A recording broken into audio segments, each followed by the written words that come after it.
Welcome back to the Big Small Business Show with me, Michael Avery, keeping a lawn raiser's baby safe for the moment. And in the Zoom room, we've got Pieter Faber of SAICA along with Dr. Sharon Smulders. Piet, we just heard from Dr. Smulders all about the relief measures that have been significantly beefed up over the last 7 days. How do companies access these relief measures? Well, there are certain requirements. Once you're registered for tax, there are basically 4 other requirements that you also need to meet. So this is not available to everybody. The first one being the type of entity. You must be an individual, a trust, or a company. We're not quite sure if associations actually qualify. So, for example, recreational clubs and public benefit organizations, we might just be associations. So there's still a bit of an uncertainty.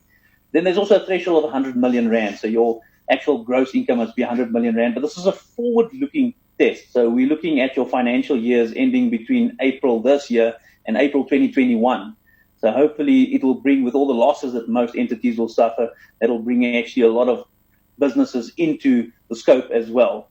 And I think the third requirement is that your income from, call it non-business income, so your dividends, your interest, rentals, but also if you receive remuneration as an entity, which is usually for service providers or specific service providers that receive remuneration. If it's more than 10% of your total income, you're actually going to be disqualified from accessing this. And then lastly, I think the big caveat is you need to be tax compliant. So you must be registered for all the taxes. All your returns must be up to date as well as all payments. And if none of those are done, then you won't qualify for all these benefits.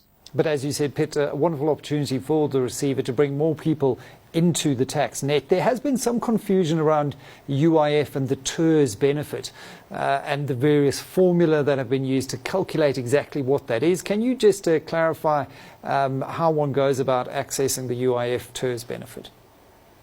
Well, the UIF TERS benefit is claimable from UIF. Where the confusion came in was seemingly a calculation error on the UIF side that we're quite grateful that they are fixing. So what seemed to have happened is where you get a maximum claim of 6,730 Rand, if the employer was paying anything towards that, to your employee, that amount was actually reduced. So if you take a small example, I pay my employee 20,000 Rand, now I can only pay him 12.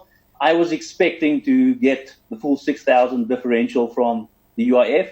What happened was they were saying, well, the 6,000 is less than the 12 that you are paying, so we're going to pay you 0.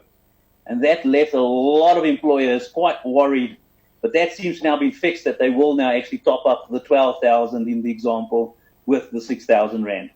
Oh, I'm pleased to hear that was cleared up, because that was causing a great deal of angst. Sharon, what are the areas that SMEs need to know they must comply with to avoid interest and penalties that you touched on earlier?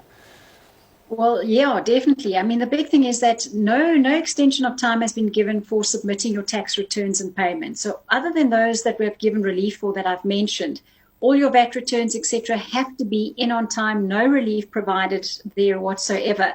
Same with that 100 million Rand. If you get your turnover wrong and for some other reason you get a big sale at the end of the year and it pushes you above the 100 million Rand, if you chose to accept these relief regimes, you would incorrectly have deferred your employees' tax, for instance, or your provisional tax payments, and you would be subject to interest and penalties. So you've got to make sure that you still submit everything on time. Make sure that you are actually eligible for these for these relief mechanisms. Otherwise, you will be subject to interest and penalties. So SARS has not provided relief there. There are mechanisms around that, making sure that your VAT returns are in. Now, that's problematic for a lot of small businesses, because first of all, they're saying, we can't either access our tax practitioner or accountant that usually assists us with these submissions to calculate this.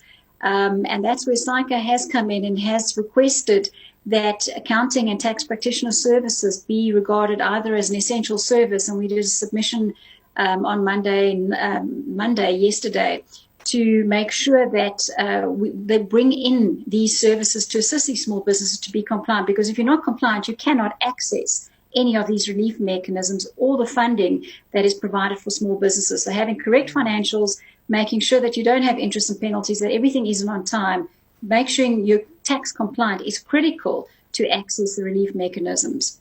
It's common sense that the provision of accounting services to SMEs through a time like this should be declared an essential service. So we'll certainly be following that very closely. Dr. Sharon Smulders and Pieter Faber of SAICA, thank you very much. And despite this COVID-19 pandemic throwing up several unprecedented moments, some things just don't change, like death and taxes. So thanks again to our executives from SAICA to clarifying some of those important issues. Remember,